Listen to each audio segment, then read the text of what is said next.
Hold tight, can you see it? Streaming the truth live from where they decree it. Sylvia speaks, no filter, no buffer. Courtroom drama couldn't get any tougher. When the gavel's first bang, to the witness stands tears. Sylvia's lens captures all your hopes and fears. Uploading justice one trial at a time. Tuning every moment, edges sublime. Welcome to the Sylvia Show, oh yeah. She's got the inside scoop, don't you care? With every verdict, the suspense does grow. So hit subscribe, let's start the show. Welcome to the Sylvia Show, oh yeah. She's got the inside scoop, don't you care? With every verdict, the suspense does grow. So hit subscribe, let's start the show. Faces turn stories, the courtroom can't hide. Sylvia's insights cut through the divide. From jury talks to the lawyer's secret. In Sylvia's world, you know you'll need it. Behind the scenes where whispers are loud, her lens reveals the truth in the crowd. Courtroom secrets laid bare to see. Stay curious with Sylvia Spree. Every objection, every sharp retort, Sylvia's there to give you the report. Exclusive footage no one else can snag. From catchy headlines straight to the tag. Welcome to the Sylvia Show, oh yeah. She's got the inside scoop, don't you care? With every verdict, the suspense does grow. So hit subscribe, let's start the show. Welcome to the Sylvia Show, oh yeah. She's got the inside scoop, don't you care? With every verdict, the suspense does grow. So hit subscribe, let's start the show. Faces tell. Good morning, everybody. Good morning. How is everyone doing this morning? Hope you guys had a wonderful evening. I have some news, some breaking news this morning. Well, it came out last night, and today I decided to go ahead on and tell you about it. As you guys remember, Ashley Merchant had filed a lawsuit against the district attorney's office regarding. Good morning, Gigi. Good morning. I've been missing you. Okay, sorry, guys. I hadn't seen Gigi in a while, so I wanted to say good morning to her. Sorry. But Ashley Merchant had filed a lawsuit against the district attorney's office in regards to the open records. She had requested some items, and they refused to give it to her. So the judge had just as of yesterday, gave her final ruling on that. And Miss Willis, the DA's office, has to pay up, guys. Ernestine, I agree with you. I don't know why everyone else have to abide by the law, abide by the rules, but I guess because of her position, she feels that she's above the law. I don't know why that she thought that she could just get away with it. Now it's costing the DA's office more money that they claim they don't have, because they just went to the commissioner board to ask for more money for different things, especially with the gang situations and stuff like that. So I don't know why she thinks that she can get away with it. But let me go ahead on and bring up the actual let me get out the way. Hold on. The actual ruling from the judge. Let me go back up here. It says, in the Superior Court of Fulton County, State of Georgia, the Merchant Law Firm, PC, plaintiff, versus Fulton County District Attorney Office, Fani Willis, in her official capacity, defendant, and the indictment number was 24 CV 001325. And it says here, final judgment and order. This is Judge Krause. Do you guys remember Judge Krause? She's the one who made a decision regarding Judge Glanville. Remember that, Judge? Okay. This is the same judge. And it says here, this matter came before the court for a final evidentiary hearing regarding plaintiff's Second Amendment compliant for injunctive relief and attorney's fee and litigation expenses pursuant to Georgia's Open Records Act, OCGA 50-18-70, Ora, and it says against defendants. Having considered the evidence at the hearing, heard arguments from counsel, reviewed at the relevant law, and being aware of the record as a whole, the court hereby enter final judgment as follows. Number 1, applicability of Open Records Act. This court previously found defendant subject to the Open Records Act, or Docket 89. That finding is supported by the Georgia Supreme Court's subsequent decision in Gonzalez versus Miller. A district's attorney's office is not only a subunit of the state government, it is a district legal entity recognized by law and specifically described by the legislature as an office, whatever the outer bounds of the term's office is used in the oral may be. A district attorney's office, listen, fits within those bounds.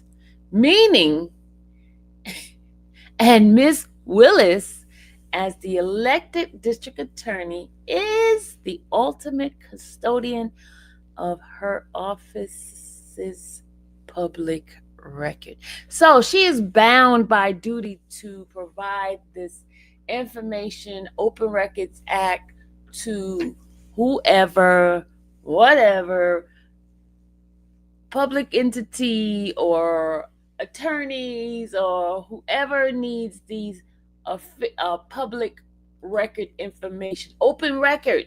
She has to give it up. She is not above the law. It is a law that information is available to the public. The only thing that the public may not get is some personal information, like social security numbers and things like that. But that part can be redacted, But she was supposed to give the information to Attorney Merchant. All right. So, defendant have never asserted that the records sought were not public records. See? Public record. And were exempt in some manner from ORA. Okay? Therefore, the only remaining issue for the evidentiary hearing was to determine whether defendants have substantially complied with the obligation of the Open Record Act, ORA. 2, compliance with Open Record Act. Under the ORA, an agency or custodian of public records has 3 business days upon receipt of an ORA request to determine whether and how to produce or permit copying and inspection of the requested record. OCGA 50-18-70F. Within those 3 days, the custodian must either produce or provide access to the records. Propose a timeable for doing so, or specifically specify in writing the specific legal authority exempting such records from disclosure by code section, subsection, and paragraph OCGA 50-18-70 and 72H. Wallace versus Greene County. If the custodian fails to affirmatively respond to the open record request within 3 days by notifying the requesting party of determination as to whether access will be granted, the ORA has been violated.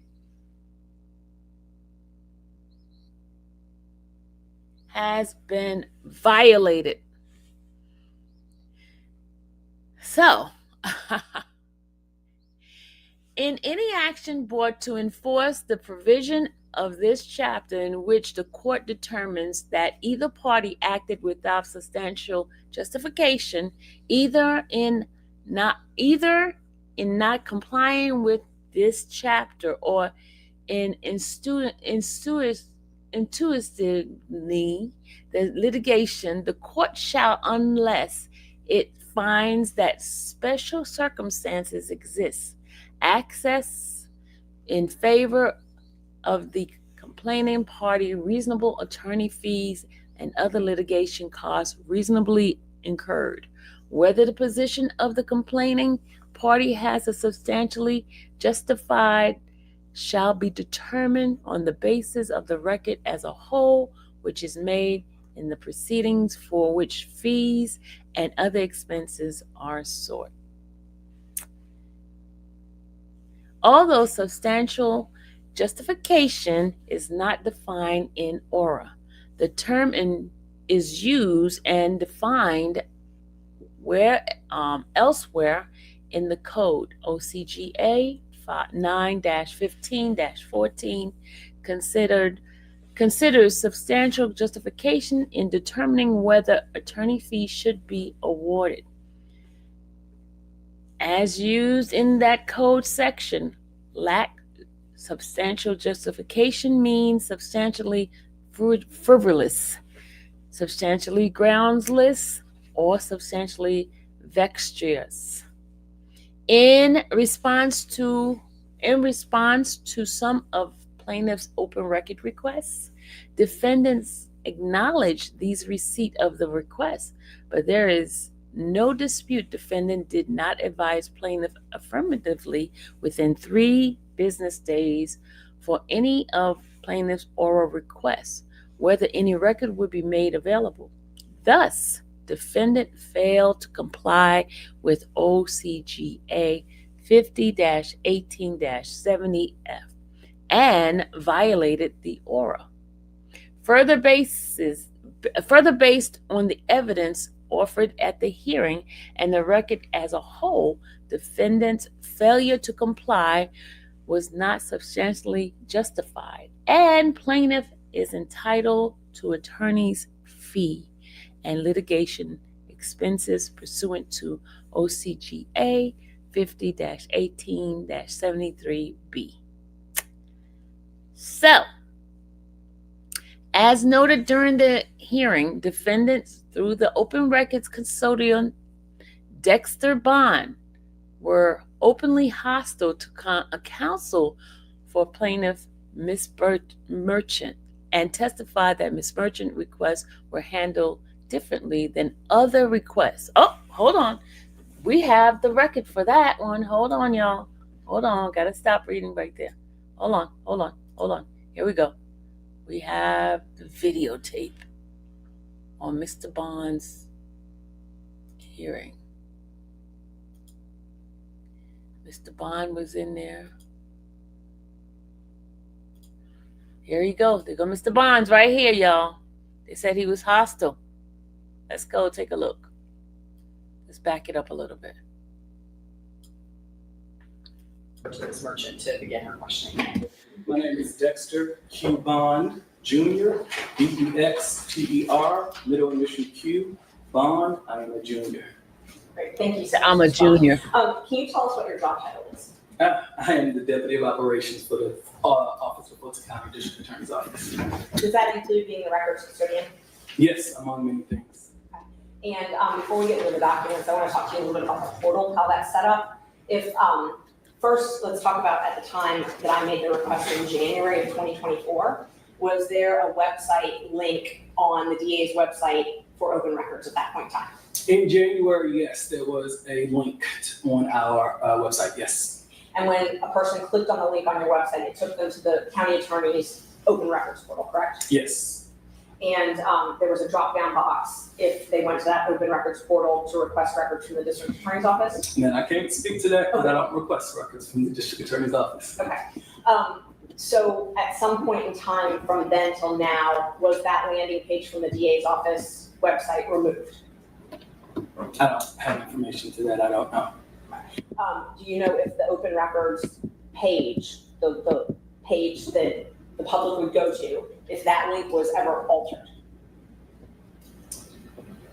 Are we talking from, give me a time frame. From January until now. So what we just talked about was in January. If I went into the DA's office website, I clicked on open records, it took me to the portal. Yes.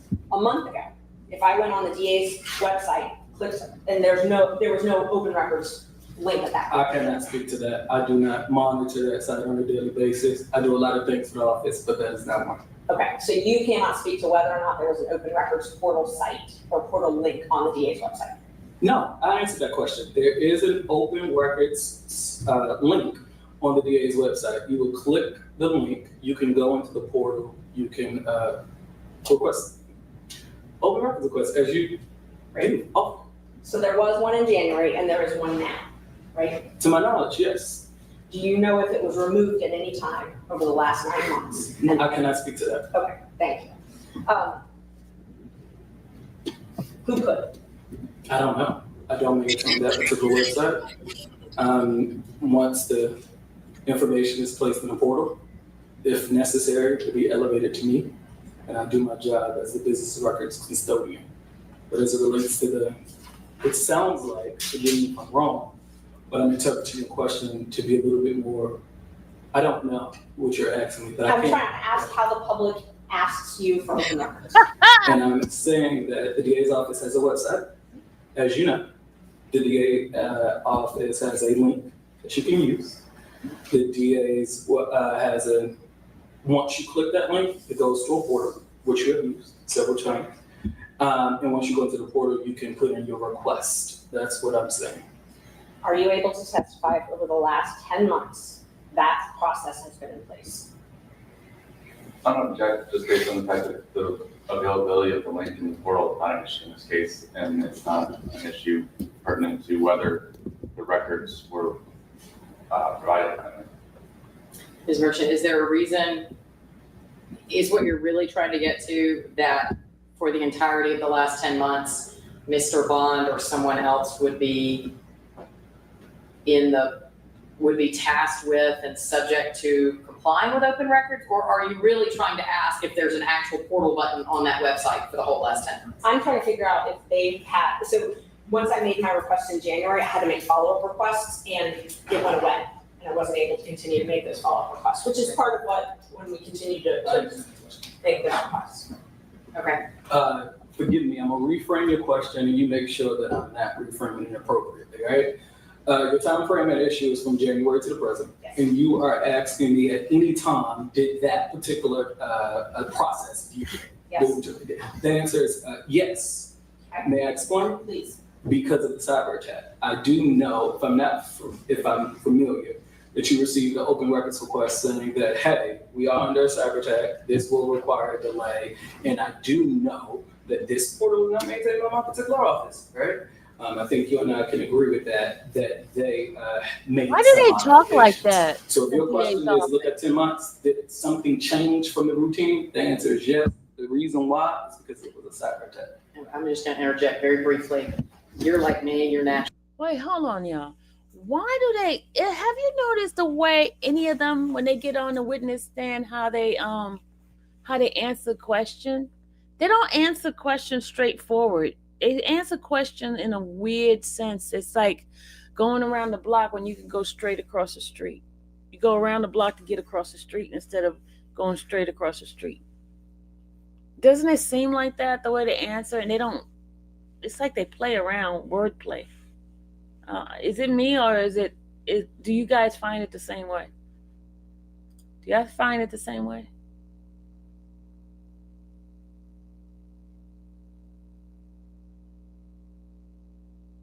I'm just trying to figure out how they handle. Yeah, it's kind of weird. Okay, let me go ahead and play it. Actually a fast talker, and for the benefit of the court reporter, she's already asked us once to slow down, so we'll try to be more conscious about speaking slowly so she can. The judge said he's a fast talker.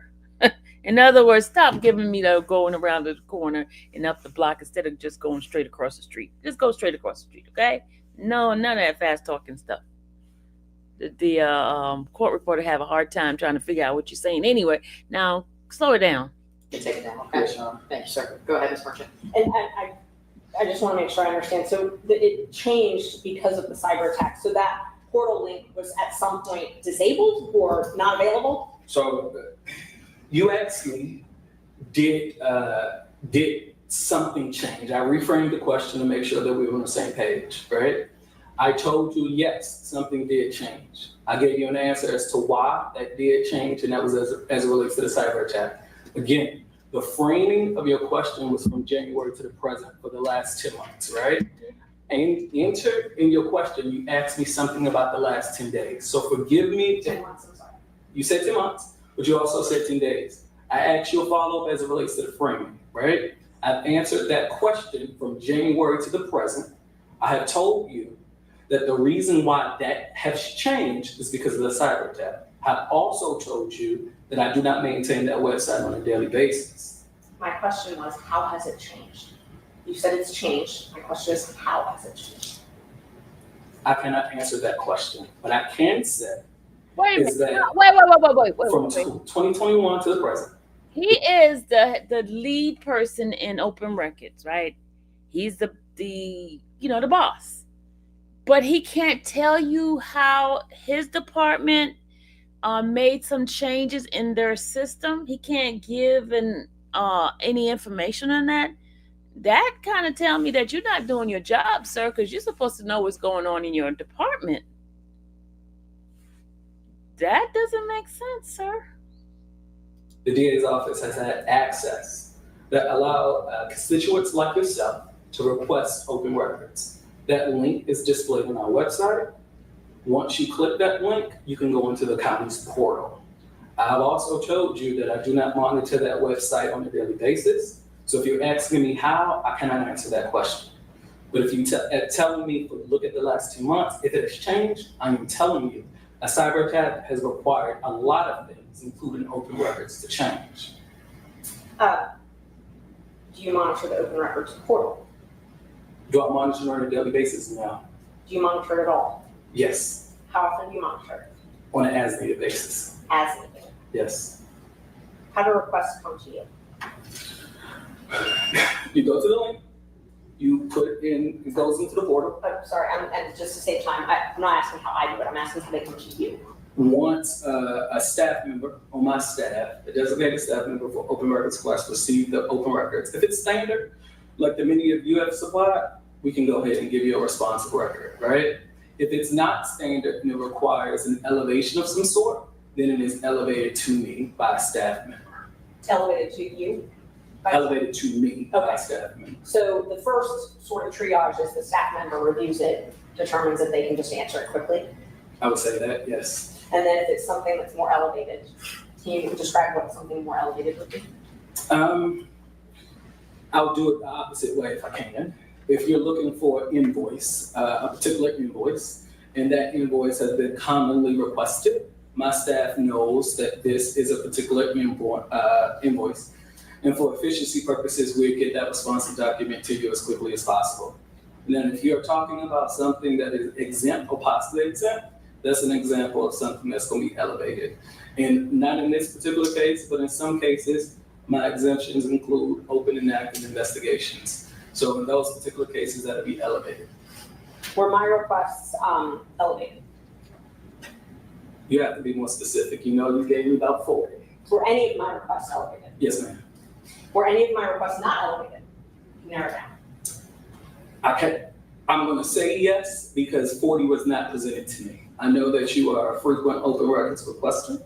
I know that we have responded to open records requests. I am familiar that you, I would say dozens, and I would not say that all dozens have been presented to me. Those have been closed out based on my monitoring. So I am comfortable saying that all have not been elevated to me. And you said I did 40 open records requests? I said dozens, maybe 40. I feel comfortable saying dozens. I know. They're maintained on the open records portal, right? Yes, I'm pretty sure they are. So maybe 40, maybe 30, but I know it's a lot.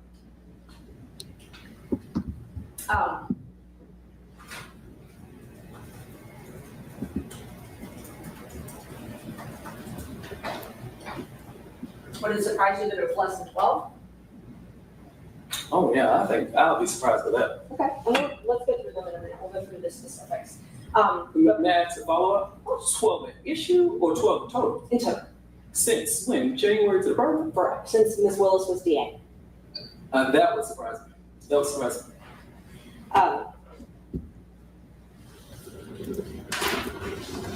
You all have a. I don't know, employee manual Sergeant. that you use at your office, right? Yes, Right. And that governs, it also talks about open records requests. I believe so, yes. And if you want to look, we've got, these have been admitted previously. This is merchant 0602. I believe the county attorney supplied this, I'm assuming from your office. Does that look like, you can look at it on your screen, part of the employee handbook that's given to new hires that Ms. Willis created? I think Mr. Bond's eyes maybe better than mine, but you might need to make it bigger, because my screen's pretty small and I'm Yeah, it's struggling. hard to read. So that's okay. Thank you. Thanks. So does that look like the section regarding open records compliance? Yes, at first glance, yes, 6.6, Open Records Act compliance. Okay. And it says that all open records requests submitted by members of the public will be handled by the open records officer. Is that you? It will be handled through the portal, so no, not necessary. It will be handled under my leadership. Okay. And so handled under your leadership, but through the portal. It also says that DA employees should consider all communications that occur on county email, cell phones, and other county-owned technology to be considered open to a FOIA request. Subject to no exceptions, yes. So I think that's consistent with the Open Record Act. I would agree with you. Okay, so subject to no exemptions, county email and cell phone communications would be something that you would provide open records. General rule, but I think you and I can agree certain things exception. I work with 385 staff members. Of those 35, about 150 or so are attorneys, and we know that there's exemptions. So anything that they're working on as it relates to attorney work product or confidentiality work product are exempt. So yes, this is the general rule, but I don't want the general rule to be mistaken as the norm. Right, I understand, definitely, there's statutory exceptions. You and I are same page. The statute's the And to statute. be clear, the employee handbook, while it is helpful guidance, doesn't change what the statutory obligation is one way or the other, so. No, and the reason I'm asking him is the process in their office, to try to understand this process. And if I can clarify, I think the second sentence is certainly important, right? I know that. Oh my God. Again, I alluded to the size of the office, 385 approximately. We want to make sure. Caught me that off staff of that members who receive comment. Open records requests know what to do with it. So that, I think that was the angle. Okay, so the employees receive this and they are told that they need to forward it to legal counsel of the district attorney when they get something. At the time of that writing, yes, legal counsel. This is the current handbook, though, right? I'll represent it's the one that your office provided earlier this week through Ms. Monroe. I would say yes. If your representation is correct, I will take that as this is the correct one. And legal counsel, right now it's Ms. Abbasi, I don't want to say her name wrong. Alabi. Ms. Alabi is legal counsel now. It was Mr. Armstrong before, correct? Yes, he was at one point. Okay. So according to this, Mr. Armstrong or Ms. Alabi would be copied on all open records requests received by employees? So, no, let me deviate.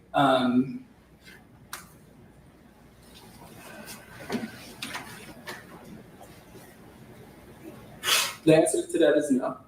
The reason why is we had several different legal counsels since 2021, and based on their strengths, weaknesses, or expertise will determine whether or not legal counsel will handle that. I had legal counsel before. That was his expertise. He felt comfortable handling it. I cannot say if Kevin Armstrong handled open records, so I want to be clear. As it relates to Andrea Alabi, a dynamic attorney, however, open records is not something that she handles. So if a member of the public was reading this and at the time they made their request, Kevin Armstrong was legal counsel, it would be reasonable for them to think that Kevin Armstrong would be apprised of their open records requests, assuming this is followed.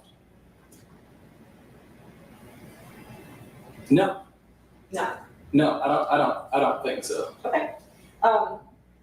This also, let's see, if we go down a little bit more, it talks about emails.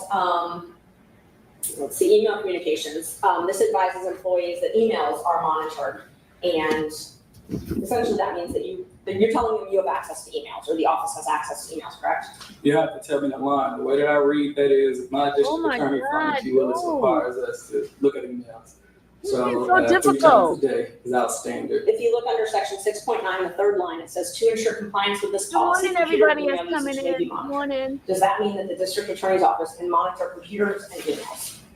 Not necessarily, well, can we? Yes. Can, that was a question. Yes. Okay, what we're looking at right now is Mr. Bond's testimony, because Judge Krause did mention him in the final decision of the final judgment, and we wanted to see what type of testimony he gave and how his demeanor was and how uncooperative or whether or not he was trying to help in the situation. And so far he seems like a real piece of work. That's all I'm gonna say. I'm gonna say it nicely, a real piece of work. Okay, so you have access to emails? Yes. I do have some. Let's Yeah. be clear. Some. Some emails, yes. Access to county files? On county computers or county phones? Yes. So on a county computer file email system, you've got access to emails. When you say you.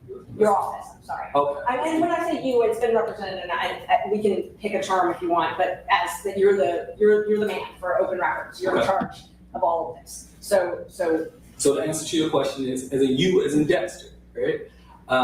Yes, I will have access to that. Okay. Or I will request access. Is that better? yes. Okay.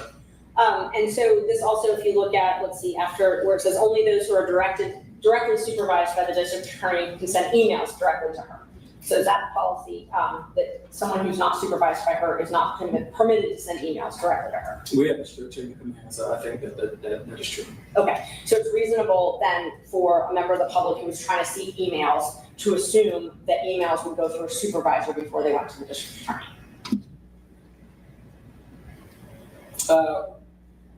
That would be a general practice. I think so. As an open records custodian, part of your job is to be familiar with the rules with record retention, right? Yes, to a degree. And so you've got to, and that's actually in the, if you look on the same page, if you go up a little bit, there's a policy for record retention, and it says that all records are maintained in compliance with the state of Georgia's retention schedule. Would you agree with that as the policy of your office? That is the policy. So any records that the public is trying to access, they can assume based on the policy of the office that you're going to retain them based on the state of Georgia's retention policies. That is an accurate assumption based on this policy. Okay. While we're on this document, if you flip to the next page, 0603, it talks about county cell phone policy. It says that all investigators or attorneys are required to have a county cell phone, and that text messages, recordings, and photos within that cell phone are the property of the county. So that means that if someone did an open records request for those types of documents, that's in the county's property, right? This is what get here. As it relates to Fulton County's property, the answer is yes. So it says they're required to have a county cell phone. So an attorney is required to have a county cell phone. Let's use an example. Jeff DeSantis is required to have a cell phone, county cell phone, correct? He doesn't work as an attorney in my office. If we're going through your analogy, give me an attorney. I can't speak on it, for sure. And I'm looking, it just says all investigators and attorneys. And Jeff is an attorney. He's not an attorney? I don't, in the capacity of my office, no, he doesn't act as an attorney. So An ADA, yes, is required to have a cell phone. An investigator. are you saying that Jeff DeSantis doesn't have a county cell phone? No, I'm not saying that. You presented the analogy that all investigators and attorneys are. I understood your analogy. You gave an example of Jeff DeSantis. If your analogy is investigators and attorneys, I want to keep you honest, and I'm letting you know that in the capacity of Jeff DeSantis, he doesn't fall in either category. So I'm following you, and I offered you an opportunity to present someone else, and I gave you an idea of an ADA, because the ADA fits with your example. Let's back up for a second. Okay. Jeff DeSantis, and I'm just using him as an apparently unfortunate example. He is the deputy district attorney, correct? That's his job title. His working title in the office is public relations.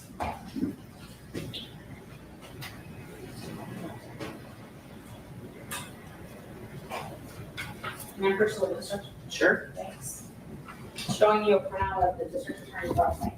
You take a look at that and see if that refreshes your memory as to what Jeff DeSantis' official title is within your office. Deputy district attorney, Thank you. overseeing the media relations unit. Thank you.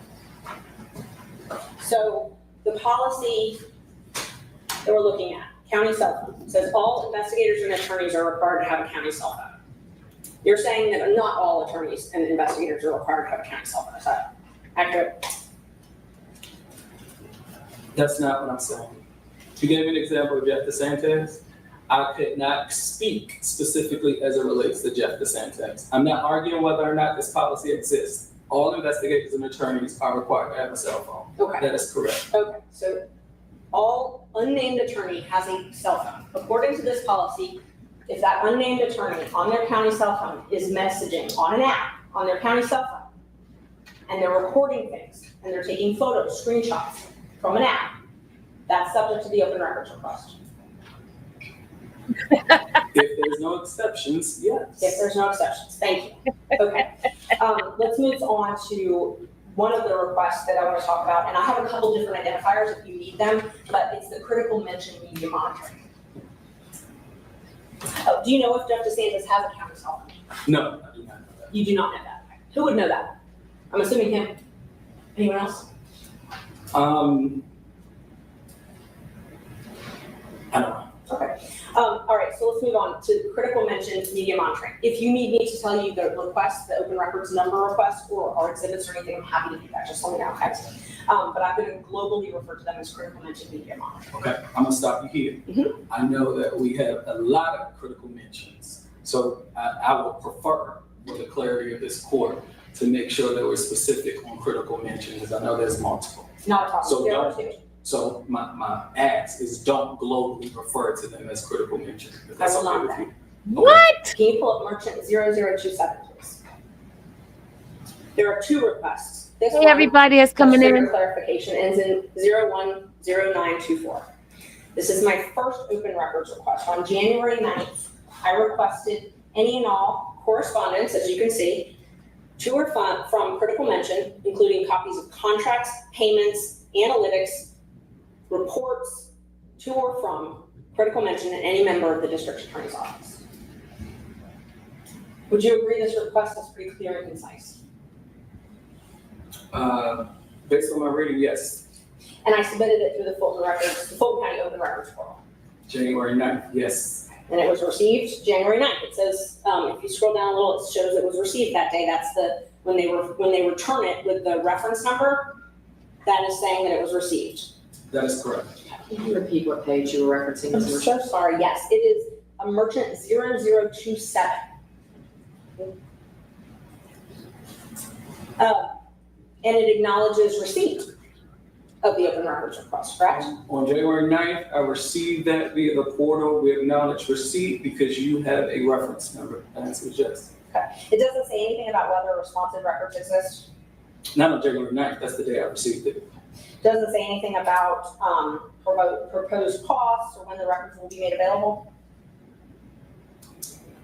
On January 9th, when I accepted it, no, I think that you have requested several open records requests. You have given them, you've been given all the records, right, that we closed out free of charge. So there is not anything that from my office that would have a cost because I did not charge you on any open records requests that you provided.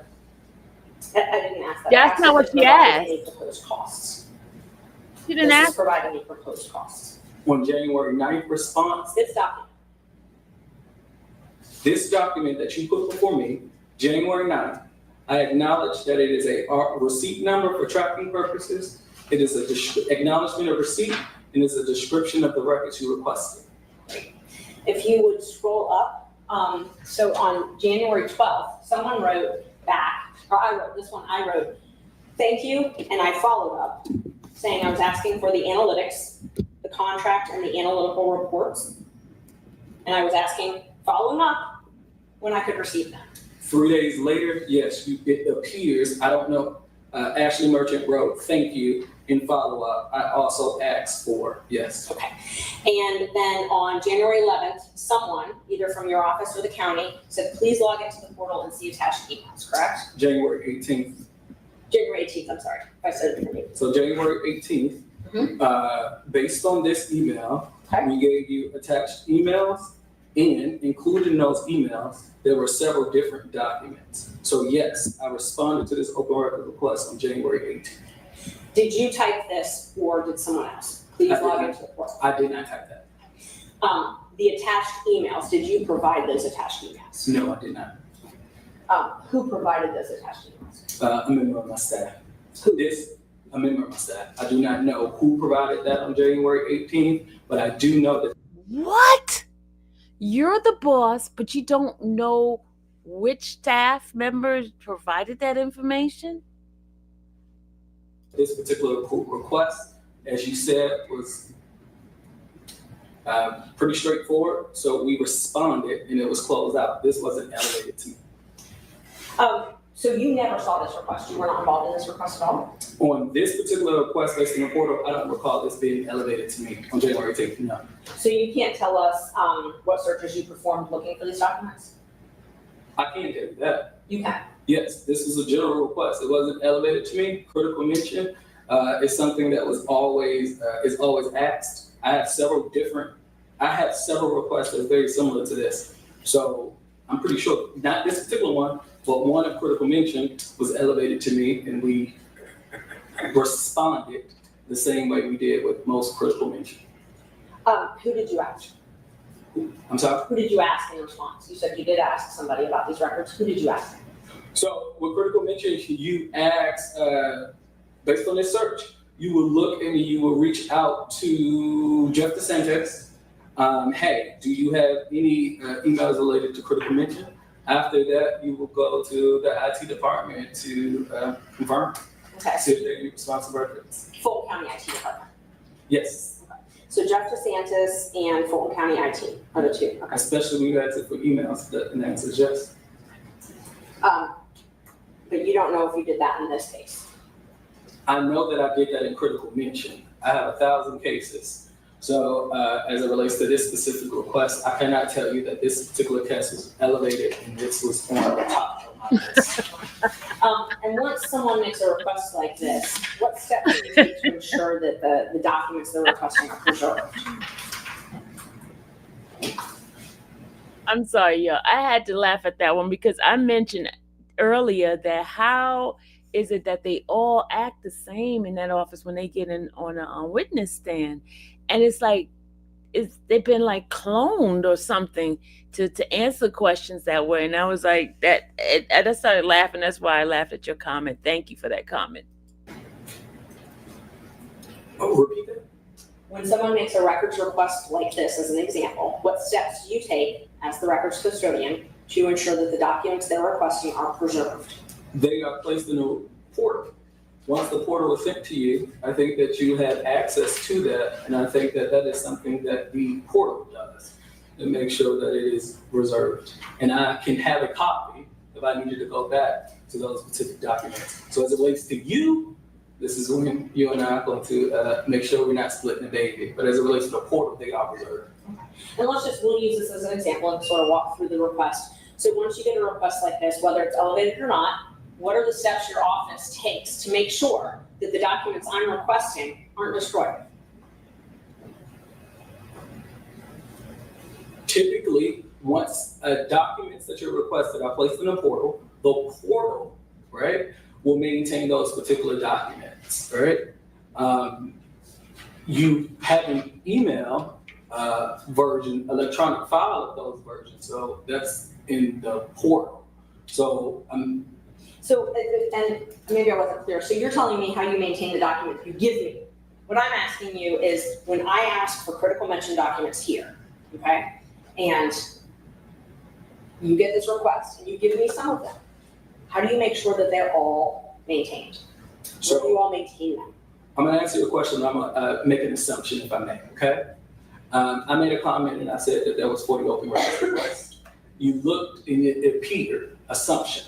Emphasis on assumption that you was gonna go see how many open records requests you had. Right, it's all there. Yeah. So the answer to your question is it's in the portal, it's all there. No, that's why I didn't know if you understood my question. My question is not, I how just do you repeated preserve you. your Hang on, response? don't talk over each other because the court reporter can't take it down. My apologies. That's okay. Ask your question and then you are free to respond in any way you wish.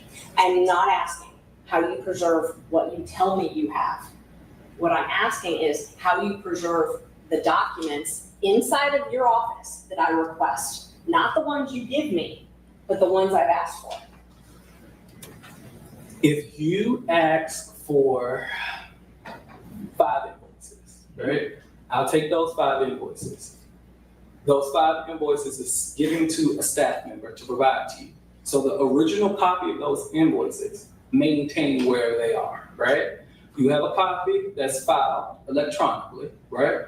It is given into the portal. So if I understand your question correctly, 5 invoices. The 5 of those invoices are sent to someone on my staff. A copy of those invoices are uploaded to the portal. Those 5 invoices, the original copies, wherever you came from, continue to stay there. Did I answer your question? Yes, so Okay. the originals continue to remain wherever they originally were. It depends on the particular document. If you, in my example, I gave you invoices. Right. We do know that invoices are electronic, right? Well, I like to think that most invoices are electronic. So in those particular invoices, wherever they are on my particular file, they stay. A copy is employed to my staff member and then uploaded to the portal. And let's go through some specific things that you gave me, and then we can sort of go back to that question because it might help. Okay. If you look, let's see, if you can pull up merchant 0029, on January 18th, there was, I received this packet that we talked about of emails uploaded to the portal. What you're looking at is the beginning of that packet, and it was 44 pages. That was in response to my original request discussing critical mention. You said you did not produce this document, correct? No, I don't believe so. Did you assist in retrieving these documents? For these particular documents, no. These documents appear to be responsive to your open records request. It appears to be delivered to you on January 18th, and it appears to be responsive to your request. You can look at 0055. If you go down a little on this one, see where it's after Melissa Fritz, it says Fani Willis critical mention search. It's a different font, and then PR value for the week, and then there's a couple other things. This, and we now know, because we have the actual emails, we now know this is 4 or 5 different emails that were pieced together.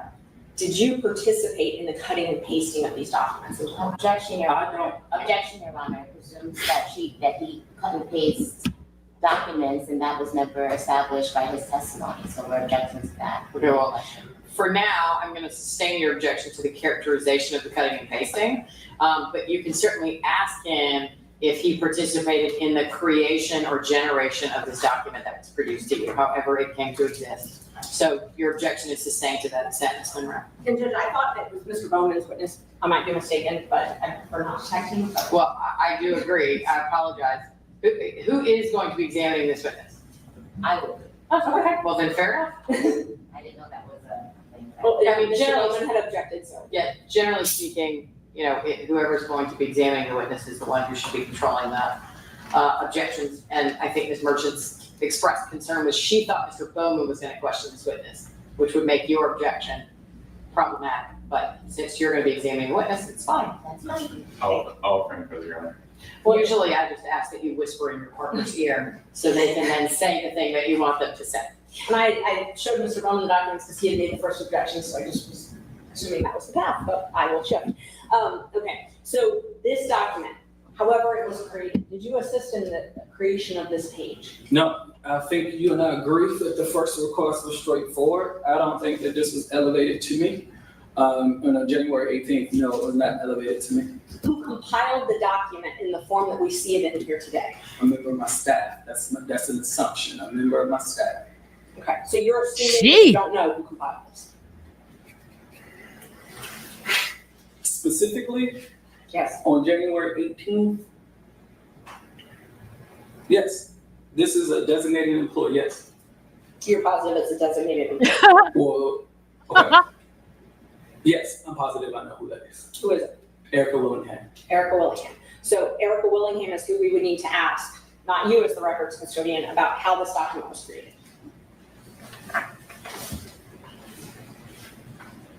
I cannot answer that question. Let me explain why, right? What? Typically, emails are compiled in a certain kind of way, right? And those emails are compiled by IT, by staff. It may be compiled by going to reach out to various different persons. I cannot speak to that, so I cannot tell you if she personally, if the question was, did she compile? I do not know. I do know that she handled it as a member of my staff. I do know that she responded as a member of my staff. I can tell you that. So you can't say as the records custodian that this is an accurate copy of an original document. Let's put it that way. You really don't know anything about this document. I do know something. I know it was responsive to your request. So yes, I know something. I think we can agree on that. You know something, Let's y'all. take a look at, I'm gonna jump out of order, I apologize. If you, let's see. I also know, if I may, that it was provided to you on January 18th. I also know that you received this particular document on January 18th. I also know, as you mentioned, that there was a second critical mention document. In that second critical mention, I know you referenced this before, right? I also know that once you referenced this before, you renewed a second critical mention document saying, hey, you gave me this on January 18th, I'm looking for A, Yes, right? and we're in And there. that's why you and I on the same page, didn't want it to be global. So I do know information as it relates to this particular request. And we can actually go there right now. So I filed a second request because my initial request was closed when you all provided this 44-page document, right? Yes, on January 18th, it was close. And so on January 18th, I refiled my request and I specifically referenced the original one and said, why are you closing this? You didn't give me everything. Did you? If I can, Yes, I like the fact that you presented the first one and allowed me to read it. Can I read the second one? of course, it is, let's see. I don't have the number off. The second one is.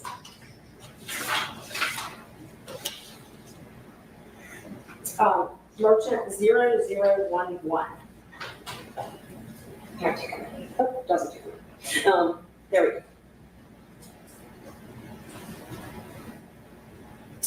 So this one I said in regards to my prior request, and I referenced that number we just talked about, and I said I requested the critical mention documents, and I say the number. I said, I got a set of emails, but I asked for the analytics and the documents that are clearly referenced and attached to those emails. I said reports with analytics were provided to the DA's office monthly. It appears from the emails that Jeff DeSantis, Fani Willis, Jeremy Murray, Pallavi Perkasa, Robin Bryant, and Rita Kepler may all have access to these reports on a regular basis. They're public media, paid for by public funds and subject to open records. Yes, I did receive that. This was elevated to me, and I did respond to you. Okay, so this one was elevated to you, and you definitely did respond. Before we get there, let's talk about what we were just talking about a minute ago about I don't want to use the word cut and paste, the document, and I'm going to call it Merchant 55, that appears to have a compilation of several other emails contained within it. Okay, that document we were looking at a minute before, and you said you don't know who prepared that document, right? I do not know who compiled that. I know who handled the file. I know who sent you the responsive document. And you don't know where that person got the responsive documents. But you assume it was Jeff DeSantis, is what you said earlier. I did not say that, ma'am. You said you would reach out to Jeff DeSantis and Fulton County IT. But he certainly wouldn't compile any documents for me. Oh, okay. Okay? So who would compile them? Who would, and let's just look then. So you've seen, and can you show him again, Merchant 0055, just take a look at this document. So I'm gonna ask you to compare it to a different one. Okay. So just to make sure I'm clear, I thought that Mr. Bond said that he believed that Erica Willingham was the person who compiled the response at Merchant 0055. I thought he said that she did, but that she would reach out to Jeff DeSantis and the county. First, he said he didn't know who provided it. He said that they would reach out to Jeff DeSantis and Fulton County IT. Well, and then that's later, actually why I'm asking for clarification, to make sure we're all having the same conversation, because I understood you to be asking him about who compiled the document that was provided to you, not who obtained the information that was then determined to be responsive and compiled into a document that was provided to you. What I understood Mr. Bond to be saying was, this type of request, I would have reached out to DeSantis and maybe County IT, and then it was compiled by this particular employee and provided to you. okay. And I'm not sure. That's the ultimate question. So let me try and be a little more clear then. This document, number 55, okay? It looks as though it's a compilation of other emails, okay? If you look after Melissa Frick's name, it says Fani Willis critical mention search, and then PR value for last week, and then there's that middle section that we're talking about, middle section right here. There's no header to, from, or dates here. There's no header to, from, dates here. There's no header to, from, dates there. That, they all look like different emails, right? I would agree with you. Okay, so not using the word cut and paste, someone took these parts and put them all into one. Objection, Your Honor. Is that a question, is a statement? I mean, if it's a question to Well, the, he's an adverse witness, so she can cross-examine if she wants to, number one. Number two, the reason I said we were not gonna call it cut and paste is that assumes facts that are not yet in evidence. Now, you can ask questions about assumptions that you're drawing from the appearance of the document, but that's why I said we're not gonna call it cut and paste. Now, I think the witnesses called it a compilation, so why don't we call it that for a while until we decide that it's something else? So this appears to be a compilation of several different emails into one. I agree. Compilation, yes. Okay. Compilation is cut and paste, y'all. We're gonna learn from you, Paul. Wait a second. No, I'm agreeing with you. That does appear to be. Compilation is putting two things together. I mean, a few things together, right? That usually taking whatever the other email is and putting it into the other one, and it's cut and paste, isn't it?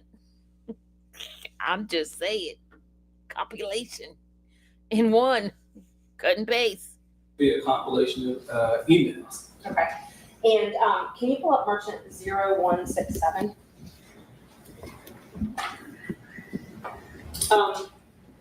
So there's a redacted section here, and then you can see under that, I sent a story via critical mention a few minutes ago, directly below. Okay. So this, and this were removed from that email. It just starts with I sent a story via critical mention. All of that is not in that compilation document, right? As it relates to the headers. As it relates to the, sorry? It's- Yes. It does not appear to be so. So this was all removed. And the document just starts right there. I cannot tell you if it was removed. I think my testimony, Your Honor, is that this particular request came in January 8th, right? We responded on January 9th. On January 18th, we responded to the documents, right? Once we responded to the documents, you accepted it. What I need you to hear is we closed that particular file. It was not elevated to me. Your second one was elevated to me. Let's call that critical mention 2, if I may. That critical mention 2 referenced the first critical mention, right? In that critical mention 2 that you just displayed to me, it had only one specific item. I am looking for analytical graphs. I responded to that request. So as it relates to anything that from the first time I gave it to you, it was responsive because this is me as the business record custodian. Once I received the second critical mention reference that referred to the first, you and I can agree that the first had, let's just say, 5 things. You only made mention of one thing in the second one. I assumed 1, 2, 3, 4 was resolved, that is closed. And I responded on January 26th to the remaining issue. So as it relates to He's getting a little testy now. It sounds like he's I want to be upset. very clear. It was sent to you. It was responsive to your request. I moved on. You referenced it. Once you referenced it, it was elevated to me. The elevation was one specific item. So I assumed that the first matter was resolved, and the only outstanding issue related was analytical drafts embedded into something, which I responded to you on January 26th. Wait, if he assumed, why would he assume that it was resolved when she said, why are you closing this out when I have not received the information? That's what she said in that email. That's why she reopened it and said that it had not been resolved. And why are you closing it? Is that clear? No. Okay. And so let me break it up because there was a lot. So I tried to take notes. First, you said I accepted it. So on January, whatever the date was, 18th, I accepted it. When you said I accepted it, you sent me a document and I accessed it and it was immediately closed. So you're saying that's an acceptance of the open records response? I am saying that we sent you the open records response that's responsive to your request. Yes. All right. I am also saying that you opened up another open records request. Why? In your second open records request, that's why it's very important we do not refer to this as globally. You make reference to the first. Yeah. You said here in court that the first one was very detailed, in which I agree. Okay? I let you know that I did not have anything to do with that. You gave responsive records. Once you respond to me in reference to the first one, and there's one thing outside, I am a reasonable person, that's the word that you use, will assume that the first is over.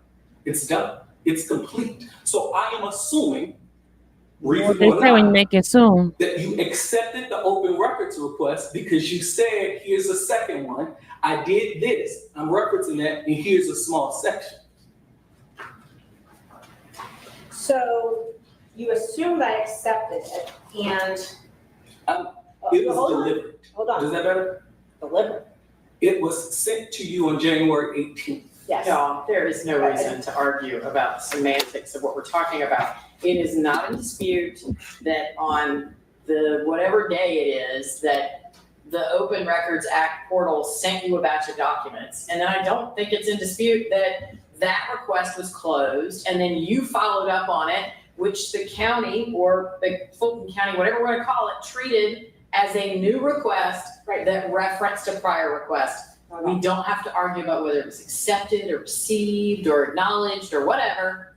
The facts are what happened. Let's move on. So you said that it was that was responsive to my request, but it didn't completely respond. It only partially responded to my request, the first one. The 44 pages weren't all that you had. Yes, Your Honor, is that a question or a statement? It's a question. The 44 Okay, pages. hang on. When there's an objection, let me deal with it.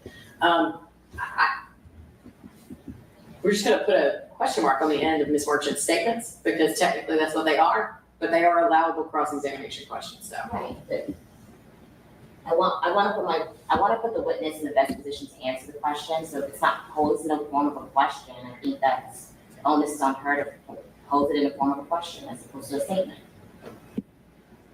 I think that right now I'm gonna, unless I believe that it's being deliberately confusing, which so far it is not, I'm going to allow Ms. Merchant to question the witness.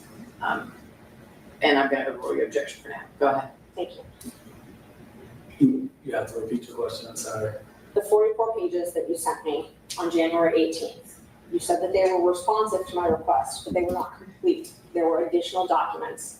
Now we have 197 pages. So 44 were only partially responsive. Is that correct? Okay, I have issue with your question, so let me break that down, okay? As it relates to you, I have testified that on January 18th, a member of my staff responded to you and provided you responsive documents, okay?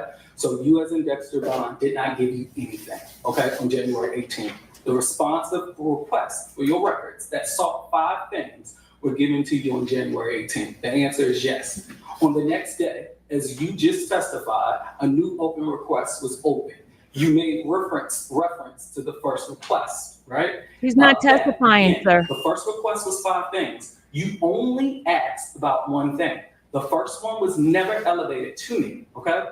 The second one I responded to on January 26th. Round and round and round.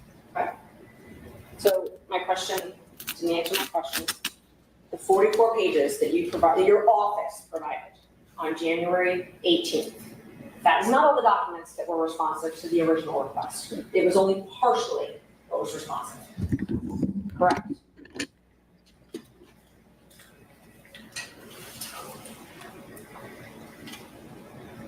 At the time on January 19th, I couldn't answer that question. I don't know. I don't know. So you gave me documents, or your office gave me documents, and then you have now certified 10 days ago that 197 pages are the actual. 2 different things. Yes. So I'm glad that we was So, able and to hold talk. on. So now we've got 197 documents. Okay. Back then we had 44. Let me, Okay, hold on. Those 197 page documents, those existed in January when I made my request, correct? I cannot say that. You don't know if they existed? May I respond? If you answer my question first, I'm happy to allow you however much time you want to respond. Okay. Did those documents exist in January? The 197 pages? Your business record certificate? I cannot answer that question. May I explain? Why you can't answer it? No, let me explain why I cannot answer it. That's correct. Let me explain. Your open records request that you presented asks for certain things, right? I'm assuming that you are talking about the production of documents that you gave on August 30th, right? Yes. All right. And you, in that production document, I'm assuming you're saying that that was 197. What I am saying that I cannot correspond, because it's my assertion that the open records request that you received on January 18th is different in scope from the subpoena you requested. And because there is a difference in scope, because your subpoena was more specific, I cannot tell you if the two are correlated. So I cannot answer your question. So you can't tell me if the 197 pages that you provided on August 30th, if those existed in January? Yes, they would have existed. The 197 pages should have existed. However, I cannot tell you, let me be very clear, that the 197 pages that you received on August 30th as a response to your subpoena was responsive and should have been included in the 44. I'm afraid that you are looking at an open records request that you received on January 18th, accepted with no reservation. You're convoluting a subpoena. There's 2 different scopes. There's 2 different, your search terms were different. So yes, the 197 did exist in January 18 because the scope in which you asked for was from January 2021 to the present, whenever the subpoena came in, right? We did that through IT. Those documents you could certify. I cannot tell you if those 197 were responsive to the 44 because your open records request and your subpoena are different. Your subpoena is more specific. Okay, so my open records, my first one said that I was seeking a copy of any and all correspondence to or from critical mention, copies of contracts, payments, analytics, and reports, okay? So correspondence, that's emails. More. Correspondence is emails. And I gave you emails. The 44 pages versus the 197 pages. Would you agree with me that there are a lot of emails in the 197 pages that were not contained in the 44 pages? A lot of emails. We can go through them page by page if you'd like. If that's what you prefer. It is not. It's Okay. definitely not. What I am telling you, and I need to be very clear, that your subpoena that produced 197 pages, right? It required, look at this particular email to and from, right? As it relates to these particular search terms. So your subpoena was filled out and given to the Fulton County IT department, and those 197 pages were given, researched, and provided. Let's look back at your open records request. There were no search terms. If I am not mistaken, and you may have to bring it up to reflect my memory, you just wanted something about to and from the vendor or something like that. They are two different things, two different scope. So if you're making an inference of 44 versus 197, I cannot buy into that inference because I see logically why 197 and 44 could be different. And I'm trying to break it down simply so that we can just get through one item at a time. My original open records request, we're only talking about correspondence. You and I agree correspondence includes emails, correct? I agree. Okay. And would you agree that the 44 pages did not contain a lot of emails that the 197 contained? I can concede that. Okay. The next classification is contracts. Okay, so I asked for contracts between the DA and critical mention. Okay, would you concede that the contracts I got in the 44 pages with my open records request did not contain all of the contracts I got in the 197 pages? Would you concede that? No, I cannot concede that. You have to show me that. Okay, that's not a problem. You Which have to one? show me that. So we'll break it down even further. In the 44 pages, the original request, you only gave me a contract for the first year of critical mention, correct? Show me. Okay, let's see. Tell me. Okay, the 44 pages start at, just so everyone knows, they Yeah. start at merchant 0027. And that one may take a few more minutes to get up because we didn't have that one queued. Oh, yeah, 0027. We're not gonna get anything. And if you want a hard copy of the documents, I can give you that as well. Okay, in response to that, if you go through the next couple of pages, is it easy to pull up the next couple of pages? Yeah, let me give you the exact page. It's actually the next page, 0028.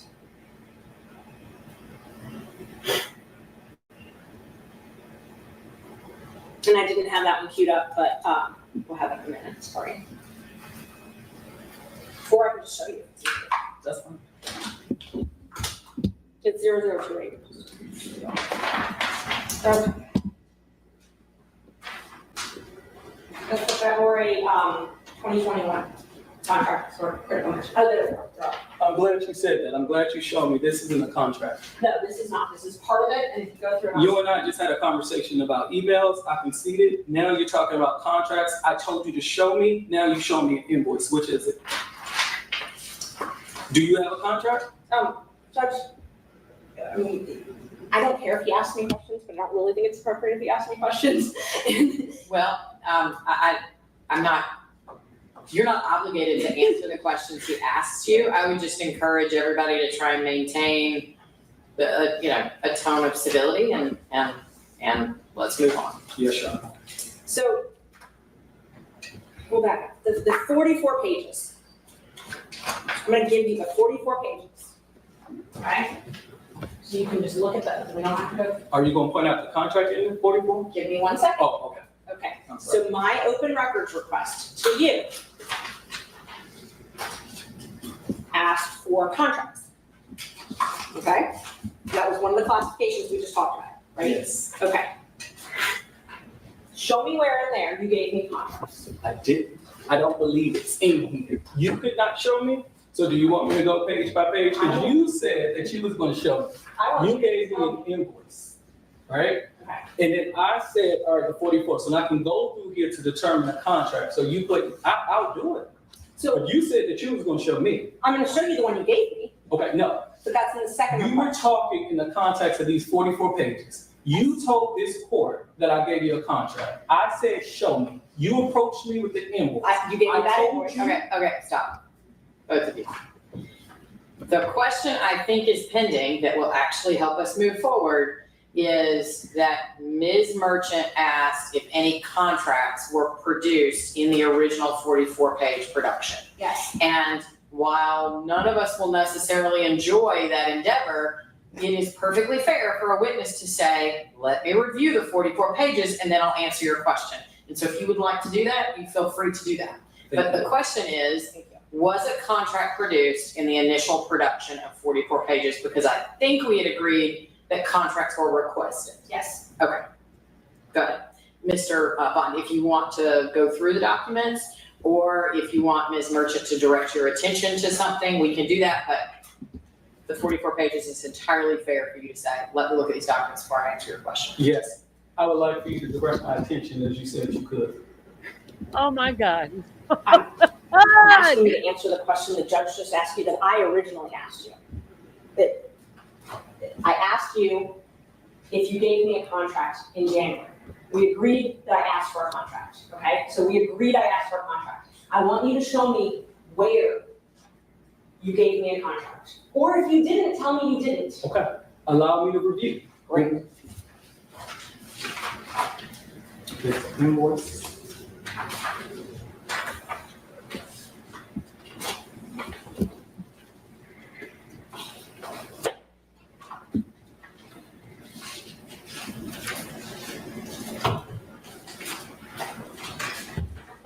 Based on what you presented to me, assuming that there are 44 pages here, no, a contract is not in this.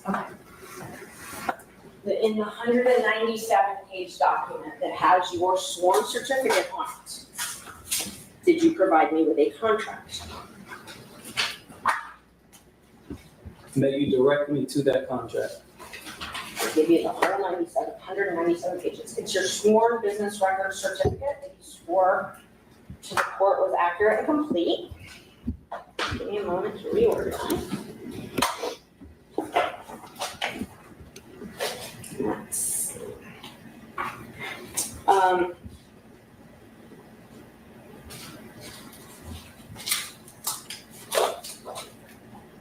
Would you prefer it on the screen or in person? In person, please. I'm going to give you one of them as an example.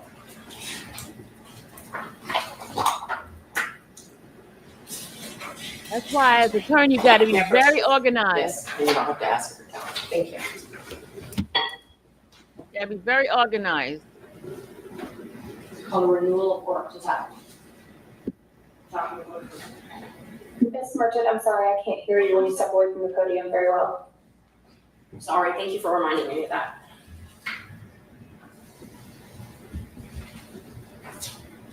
The renewal statement of work, if this is in my file, you are, this is a contract. It is. Okay, so what I just showed you was the contract, one of the contracts for critical mention, correct? You showed me a renewal statement of work. And that was not provided in January of 2024, correct? It does not appear to be so. I'm going to show you another, I'm sorry, And if I can, before I know you're about to move on, I'm not. we agree, right, that there were some emails, right? We also, as it relates to the contract, you said that Nancy, you, funny. that there If was some somebody works in documents her in that office, particular file that you have in the 197, okay? You also can agree, I hope, that on the second open records request, you brought forth, that was elevated to me, hey, Dexter Bond, I'm only missing with the analytical. So you and I can agree that any contract or anything was not in your, any open records request. We can agree to that? No, we cannot. Can you pull up merchant 0055, please?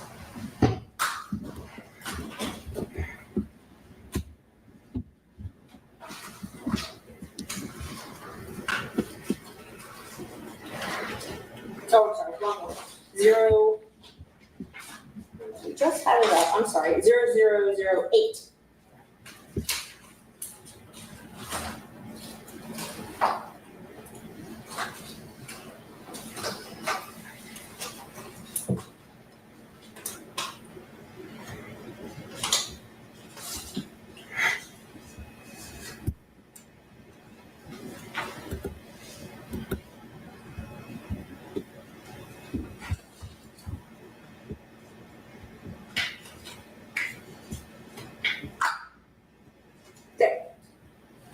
I'm seeking a copy of any and all, including copies of all contracts. That is my original request. Yes, but you received this on January 18th. On January 19th, you said, you referenced this same open records request, right? And you said, I am only looking for, I received your request, you acknowledge receipt. I am looking for the analytics inside that. I'm not talking about that yet, and we're gonna be here all day if we go and talk off track. The first open records request, this one, first one, I asked for contracts, okay? I just showed you a contract that you gave me on August 30th. That contract was not provided in response to this open records request, not a follow-up, in response to this open records request, correct? The answer is yes, that contract was not provided in January 18th. And here's a contract for critical mention for 2021 to 2022. Can you take a look at that? Yes. That contract was provided August 30th, but was not provided in response to my open records request, correct? This statement of work appears to be provided in August 30th. And you certified the documents that you provided August 30th. Do you have any question about them? No, I certified the documents on August 30th, but what I need to be clear is once the matter on January 18th was not elevated to me, I think that we're clear. When it came to January 26th, you requested 5 things. There was one thing in your second open records request that you brought to my attention. That was elevated to me. I assumed that on the 44 pages, everything else was responsive because you do a good job when you don't get something, bringing it to our attention. We do a good job of responding to you. So yes, you asked for 5 things on January 18th. My staff gave you 44 pages. When you brought forth the second critical mention open records request, of those 5 things, you brought forth 1. That one thing was elevated to me. So we make mistakes. If I did not give you a contract on January 18th, I would have loved, as I often hear from you, to get, hey, you're missing this, just like you did on the critical mention analytics square. You did not bring that up. Judge, this is not responsive to my questions. I mean, at all. Not even close to responsive. I generally try to let the witness answer the way that the witness wants to answer. I will, however, say that I think we are getting bogged down in what previously did or didn't happen based on people's characterizations and understandings rather than, and I think one thing that would help, Ms. Merchant, is if you would ask short, clear, direct, factually based, and not argumentative questions. And then Mr. Bond will do his best to give short, concise, factually based responses that are not argumentative. Because I understand that both of you have a position that you wish to vindicate about what you did or what you think did or did not happen here. But we need to set that aside. Go ahead, Ms. Merchant. Just asking you about my first request. We're on to the third category, payments. I asked for payments. How critical mention was paid, correct? You asked for contracts in or payments, on January 18th. In this open records response, did you give me payments for critical mention? I gave you 44 documents that I believe was completely responsive to your request. Mr. Bond, you did not give me a copy of the payments for critical mention. And when I reviewed the 44, I did not see a payment. And you also did not give me any analytics, correct? In response to this one, just this one. On January 18th, no, I do not believe When you say analytics, I don't even know what you're talking about. Are you talking about the graphs that's embedded in the critical mention? I don't know what you mean by analytics. Let me make sure I'm clear. The critical mention analytics reports. The same analytics reports that you asked for in the second critical mention request? Only asking you about the first one. So no. The No. answer is no. Okay. Not in Did you give January. me any of the critical mention reports in response to this request? The answer is no. So the 5 categories, correspondence emails, contracts, payments, analytics, and reports, you did not give me any of those 5. I gave you 44 pages. So now we'll move to the second request. So when I got those 44 pages and was not happy with the response, I filed a follow-up open records request. Would you agree with that? Hang on, Ms. Merchant, to my point about argumentative, right? This is further complicated by the fact that you're also your own witness. And so your questions are not only tending to be argumentative, but filled with facts that haven't been established yet. So Okay, and that was work on that. and I was drawing from what he said about me. Then reference the document. I think that'll be a cleaner way to keep the record clear. That way we know it's a fact that's in the record. That same day, January 18th, now I'm talking about that second open records request. I followed up and asked for more documents, correct? I'm just asking if I followed up and asked for more documents. May I answer this question this way? You pointed out the 5 categories. Thank you for doing that, okay? In your second open records request, you asked for not more, the same documents in one. To me, that was interpreted as you have satisfied my open records request, so I cannot say if you was unhappy. However, of those 5 things, there is one thing in here that you're missing. Can you respond to that one thing?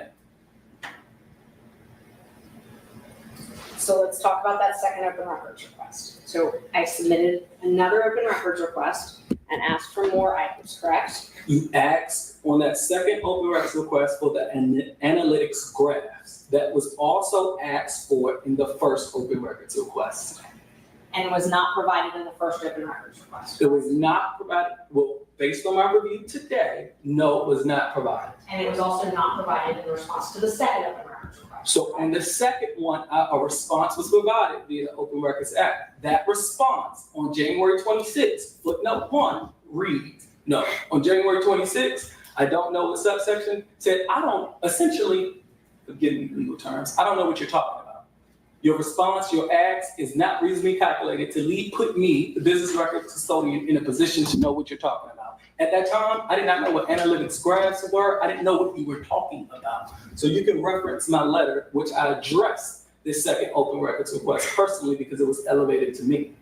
I will in a minute, but let me re-ask my question. Okay. Did you provide me any analytics in response to my second open records request? I provided you a response. Did you? In my response, Hang on. there was, Hang on. She's asked you a yes or no question. I think you can answer and then explain. yes, ma'am. Thank you. No, I did not give you any documents. I did give you a response. That response said, pursuant to OCGA, Open Records Act, that it is not your request, as stated, is not reasonably calculated to put me in a position to know what you are talking about. On January 24th, I sent your office a letter talking about this open records request again, the critical mention, media monitoring data. And that's at Merchant 0083. If you want to take a look at it, we'll have it up in a minute. Do you recall receiving that letter? I recall receiving a letter from you, but I do know that that letter was not exclusively for critical mention. That's correct. Okay. That's Just not my making sure. question. My question is, do you recall receiving that letter? Yes. Great. So let's look at what section of it talks about critical mention. I was following up, and this was asking to please not have to go into a lawsuit, right? That's what this letter was. I don't know what this letter was, but I do recall seeing it. I don't know if it was a please not going into this lawsuit. So it was entitled Numerous Outstanding Open Records Requests and Notice of Potential Official Complaint and Potential Civil Action. Do you recall that? I don't recall the title, but I do recall receiving the letter. Okay. And you recall generally the contents of the letter? Yes. And specifically, let's talk about the critical mention. I asked, and this is on Merchant 0083, I outlined again what I had been asking for. Yeah, this And horrible, provided even more context. this painful, long drawn out testimony is almost over. Give us about 4 more minutes, and then we'll go ahead on and continue what the judge ruling is. In regards to these emails, analytics, things like that. Do you remember receiving this? I do. Okay. And you responded, and this would be merchant 0087, if you want to pull it up. This is a letter you referenced earlier. So this is the letter you're saying is from you, correct? Yes. It's not signed and it doesn't have your name on it, but you're saying that this is your letter. Yes. You drafted this letter? Yes. And What was the page number of that? I'm sorry. sorry, it's merchant 0087 Thank you. through 88. The only name on this letter is Fani, correct? You have to show me that.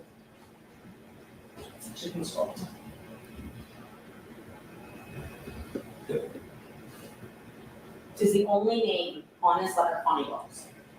Are you referring to the letterhead? I'm referring to someone who received this letter would think it came from. Okay, well, I'm gonna stop you there because that calls for speculation, but if you could go to the bottom of the document, maybe we could see who signed it. Thank you. And we just talked about nobody signed it. On the next page, 88, you know that you did not sign it, correct? I will have to see the second page. You can pull up the next page, it's 88. Here, fine. I would believe it was the open records unit or division or open records, sincerely open records. Okay.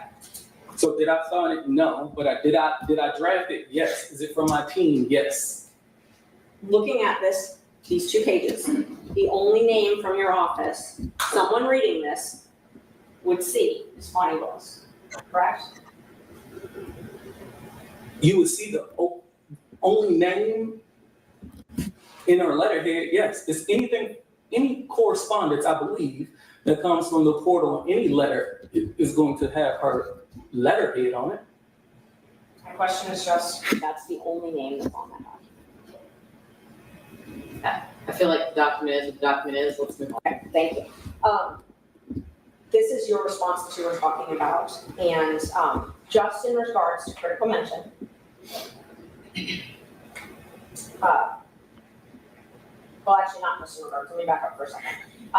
This letter, you said, despite consistent communication, that I was implying that you were still in violation of the open records, and you disagreed with my disingenuous implication. Because it was. Yes, I made sure that I let you know that you are disingenuous, and any implication that I violated the Open Records Act was as such. That was my word choice. Okay, so the first request, the 5 things I asked for, you didn't give me any of those 5 things, and we've established that. When you say you, Your office, my office gave you responsive documents on January 18th. right? Some responsive documents, but the 5 categories, and we agreed to that, the 5 categories, you said, no, you didn't give me the contracts, no, you didn't give me. When you say you, my staff gave you responsive documents, okay? We have already said that Lord. certain things get elevated to me. You received the records. When you did a second open records request for critical mention of those 5 things, as we have said, you have addressed one. That one thing was brought to my attention, and I handled that one thing. So my assumption, okay, to be clear for the record, was that the first open records request, you received everything. I did not know what was in the 44. You did not, when you brought it up the second time, you did not make mention, right, of anything outside of those 5 things. You only made mention of one. So I dealt with that one thing. Woo! Man, oh man, oh man, oh man. That was horrible, y'all. And that wasn't the end of it. But Judge Krause did make a decision for her to pay up. And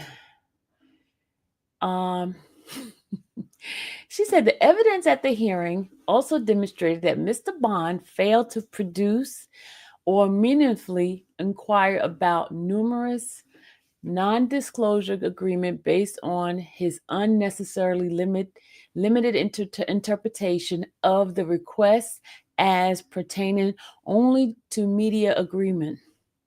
After Mr. Bond consulted with the defendant's counsel, Mr. Bond understood the request to include confidentiality agreements and produce 22 such agreements. Later, An office-wide email was sent, and numerous other agreements were identified and produced. So I guess that's the 190 something when originally they gave 40 something, right? Mr. Bond also testified he did not conduct any search or make other meaningful search efforts in response to plaintiff requests for promotional and rebranding materials, claiming he did not know what the request sought and there were no searches to perform. Considering Mr. Bond's testimony and the record as a whole, defendant acted without substantial justification under OCGA 50-18-73B in failing to comply with the ORA. Defendant's failures were intentional, not done in good faith, and were substantially groundless and vexatious. Relief. Because defendant lacked substantial justification for failing to comply with the ORA and no special circumstance exists, plaintiff is entitled to attorney fees and litigation expense, as well as injunctive relief, compelling defendant to provide certain public records. OCGA 50-18-73A and B. Attorney fee. At the hearing, plaintiff offered without objection testimony of affidavits of Mr. Merchant, and their paralegal, Sarah Bergdorf, in addition to itemized record of the work performed and affidavit as to each employment background and experience. In this case, plaintiff charges an hourly rate of $300 for work performed by each attorney and $60 for work performed by Ms. Bergdorf. Plaintiff claims total fee of $54,264 based on Ms. Merchant's 78.7 hours of work on the case, Mr. Merchant's 89.1 hour of work on the case, and Ms. Bergdorf 65.4 hours of paralegal work, amount supported by this respective timesheet. Plaintiff also provided without objection its expense summary and associated receipt for filing fee, service fee, mailing and postage fee, and other expenses incurred in connection with this case, totaling $1,339.23. Fees and litigation expenses sought by plaintiff, except as otherwise noted, are reasonable, necessary, and justified based on the attorney's and paralegal professional experience. And in the context of this case, its litigation history, accordingly, the court award plaintiff fees and expenses totaling amount of $54,103.23. All right, I'm not going to read all of this here, but the conclusion, let's just go in conclusion. Based on the foregoing, the court hereby enters a final judgment in favor of the plaintiff and against defendant, and orders as follows. 1. No later than 30 days from the entry of this order, defendant shall file a notice of compliance with the court, certifying under oath that the defendant has complied with this order by A. Performing appropriate search of all employees' email and DA's office files and records to ensure that all potential locations for responsive document are searched using available Fulton County information technology resources. B. Providing to the plaintiff all responsive material without the redaction, alteration, deletion, without any deletion, don't delete anything, or modification in any form except as necessary to protect sensitive information like, social security numbers and stuff like that. In accordance with the Uniform Superior Court Rule 36.17 and C, explaining in detail efforts undertaken to locate responsive document and detailing searches conducted, including identifying emails to individuals and or DAs, office-wide emails, and as a reasonable necessary regarding to the existence of responsive material. 2, no later than 30 days from the entry of this order, defendant shall deliver plaintiff payment in a total amount of $54,103.23. And plaintiff shall be entitled to collecting post-judgment interest pursuant to OCGA 7-4-12. Number 4, if defendant failed to comply with any of the terms of this judgment, the court may award plaintiff attorney fees and expenses incurred in obtaining defendant's compliance. This court retains jurisdiction and efforts and enforce in compliance with the terms of this judgment. So it is ordered. The 14th day of March 2025. The Honorable Judge Rachel Cross, Fulton County Superior Court. All right, y'all. So you guys heard the testimony of Mr. Bonds, and you heard the judge's final decision on this. Yeah, that was done yesterday at 11. What time was it? 11. Hold on. I'm looking for the time. Where did I put it at? 11:48 a.m. yesterday. That was filed with the clerk's office, county clerk. But that is it for now, y'all. I have to come back. I have two stories to tell you about. I'm going to go and talk about Mr. Nichols' arrest, his free world charges. I'm telling you, the YSL group, it can't get a break, y'all. They cannot get a break. And also, Mr. Steele is on a new case, a new controversial case that I'm going to be talking about. I'm going to do both at the same time. Well, Mr. Steele is on a controversial case that we're going to talk about. Merchant is on that case too. They got a dream team on that case. We'll talk about it in a few. I'll see you guys later. God bless y'all. Love y'all. Thank you, everybody. Thank you, everybody. Those who have not hit the like button, please hit the like button. Those who are not subscribers yet, go ahead on subscribe. I got some information coming to you guys. Okay. Do y'all want to know what case that Mr. Steele is working on? Come back and I'll tell you all about it. All right. See you guys later. Bye.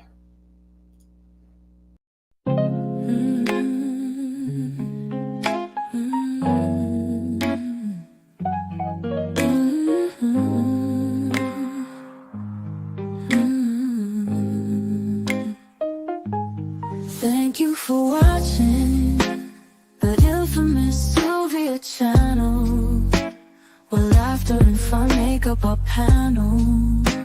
Together we build this digital spree. We appreciate you and our growing family. With mods by our side and chat flowing free in this online space. It's just you and me. We laugh until tears roll down like the rain. In this virtual world, you ease all my pains. We're a family, not just a show. Every click and comment makes us grow. Mods and chat, keeping the vibe so right. Together we shine like stars in the night.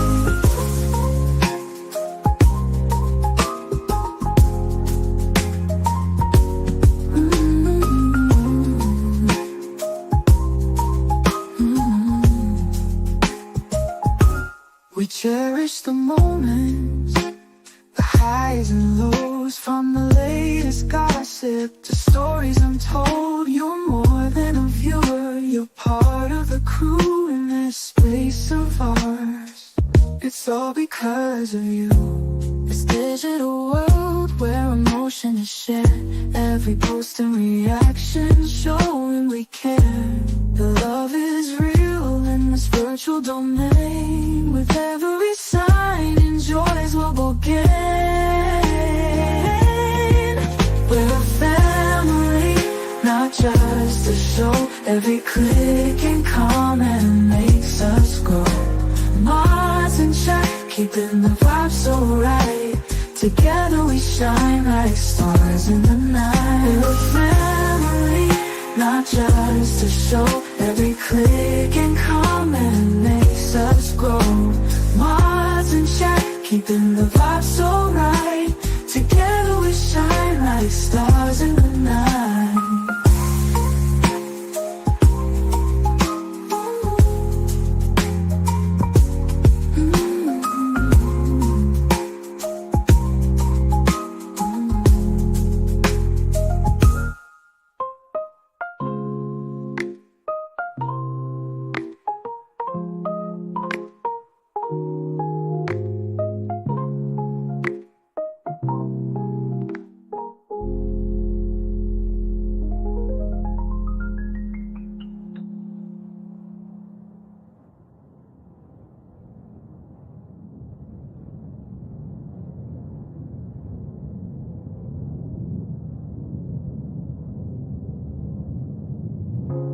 This digital world where emotion is shared, every post and reaction showing we care.